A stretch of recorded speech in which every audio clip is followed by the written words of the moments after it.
खबर सीधी से है, जहां सिहावल विधायक कमलेश्वर पटेल ने कहा भाजपा के गुलाम बनकर कर रहे काम। इस दौरान आयोजित पत्रकार वार्ता भी की गई। इस दौरान विधायक कमलेश्वर पटेल ने कलेक्टर एवं एसपी पर जमकर बरसे। उन्होंने कहा कि भाजपा की गुलाम बनकर जिला प्रशासन काम कर रही है, ये बर्दाश्त नहीं होगा। आइए सुनाते हैं सीधी से ब्रजेश पांडे के साथ पूरी बातचीत। से 29 घंटे से यहाँ धरने पे बैठे हैं और हमने 4 दिन पहले अगर नोटिस दे दिया था तो जिन गांवों में बिजली कटी थी वहाँ क्यों नहीं जोड़ने के लिए कलेक्टर ने प्रयास किया? किसकी जिम्मेदारी है जिले की?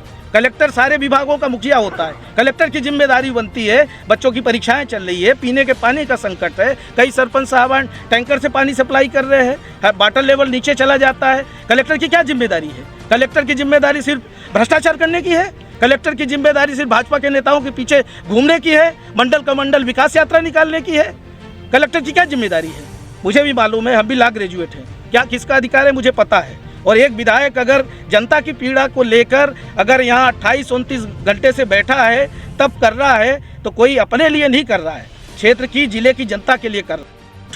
असत्य बयानी कर रहे अधीक्षण यंत्री की पोस्टिंग जब से सीधी जिले में हुई है पूरी राजनीति करने की कोशिश कर रहे हैं। और अब हम कहना नहीं चाहते अपने मुंह से, खुद अपने साले को राजनीति करा रहे, वो नेतागिरी करते। उनके कहने पे कई बार ट्रांसफार्मर बदलने की कार्रवाई होती है तो कई जगह वो घूम घूम के विधानसभा की तैयारी कर रहे हैं। और ऐसे अधिकारी की पदस्थापना हम समझते हैं कि ज़िले में उचित नहीं है।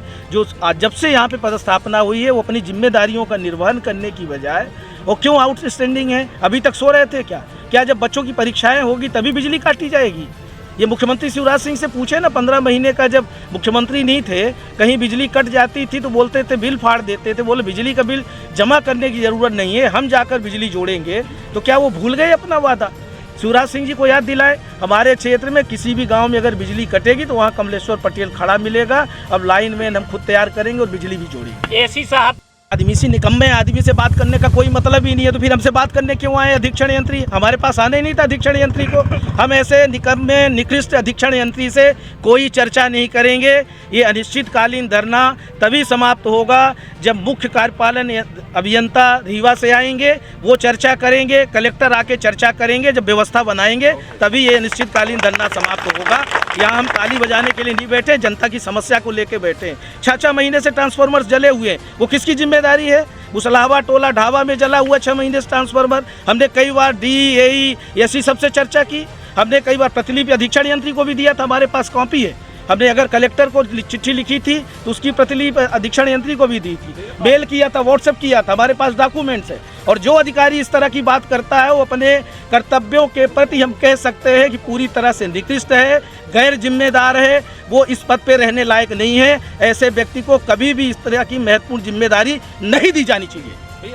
बहुत सारे गांवों की बिजली काट दी गई थी, जिसमें से 99% गांवों की बिजलियां जोड़ दी गई। ये पूरे सीधी जिले का विषय था। और 10वीं 12वीं की परीक्षाएं चल रही हैं, बाकी भी 9वीं हो, 5वीं हो, 8वीं हो, 11वीं की हो, सभी की परीक्षाएं शुरू होने वाली है। तो जिस तरह से बच्चों को पढ़ाई से दूर करने की कोशिश की गई जिला प्रशासन और मध्य प्रदेश की सरकार की गलती की वजह से, ये हम समझते हैं कि माफ़ करने लायक नहीं है। बच्चों का भविष्य खराब करने का काम अगर किसी ने किया है, शिवराज सिंह सरकार और बिजली विभाग के अधिकारी कर्मचारी, सीधी जिले की लचर व्यवस्था की वजह से इस तरह की स्थिति पैदा हुई है और कई बच्चों का भविष्य खराब करने का काम किया है।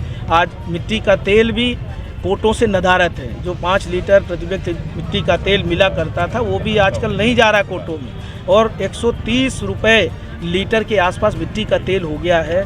तो कैसे लोग पढ़ाई करें, कैसे लोग जीवन यापन करें? आज पीने के पानी का भी संकट तैयार हो गया। 10-10, 15-15 दिन से बिजली कटी है कई गांवों में, कहीं 3 दिन से कटी है, कहीं 1 सप्ताह से कटी है।